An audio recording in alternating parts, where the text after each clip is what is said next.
Hi friends, welcome to Swapna creativity channel. ఈరోజు మన ఛానల్లో టేస్టీగా అండ్ సింపుల్గా చేసుకునే క్యాప్సికమ్ కర్రీ ఎలా తయారు చేయాలో చూద్దాం. ముందుగా మన ఛానల్ని కొత్తగా చూసేవాళ్ళు సబ్స్క్రైబ్ చేసుకొని బెల్ ఐకాన్ని ప్రెస్ చేయండి. ఇప్పుడు స్టవ్ వెలిగించుకొని స్టవ్ పైన ఒక మందపాటి గిన్నె పెట్టుకొని వేడి చేసుకోవాలి. గిన్నె వేడైన తర్వాత దాంట్లో సరిపడా ఆయిల్ వేసి వేడి చేసుకోవాలి. ఆయిల్ వేడైన తర్వాత దాంట్లో ఆవాలు జీలకర్ర వేసి వేయించాలి.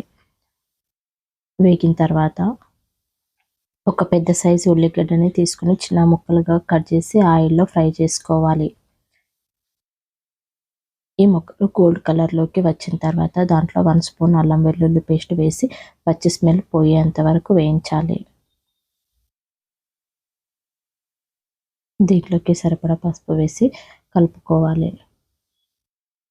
తర్వాత పావు కేజీ క్యాప్సికమ్ని చిన్న ముక్కలుగా కట్ చేసి దీంట్లో వేసుకొని మొత్తం కలిసే వరకు కలుపుకోవాలి.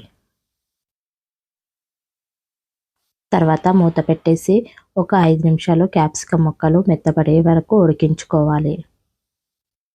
ఇలా ఉడికిన తర్వాత క్యాప్సికమ్ ముక్కలు మెత్తబడ్డ తర్వాత దాంట్లోకి చిన్నగా కట్ చేసుకున్న ఒక పెద్ద టమాటా ముక్కలు వేసుకోవాలి. తర్వాత కొంచెం కొత్తిమీర వేసుకొని మొత్తం కలుపుకోవాలి.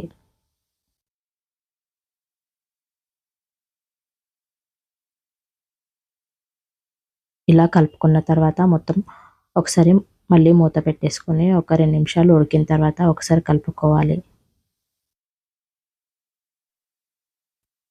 టమాటా ముక్కలు మెత్తపడ్డ తర్వాత దాంట్లోకి సరిపడా కారము, సరిపడా ఉప్పు, కొంచెం జీరా పౌడర్, కొంచెం ధనియాల పౌడర్ వేసి మొత్తం కలిసే వరకు కలుపుకోవాలి.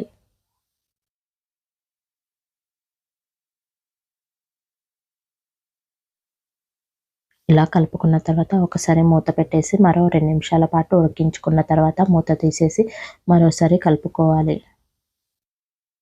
ఇప్పుడు దీంట్లోకి 1 స్పూను నువ్వుల పౌడర్ వేసి ఒకసారి కలుపుకొని దించేసుకోవడమే.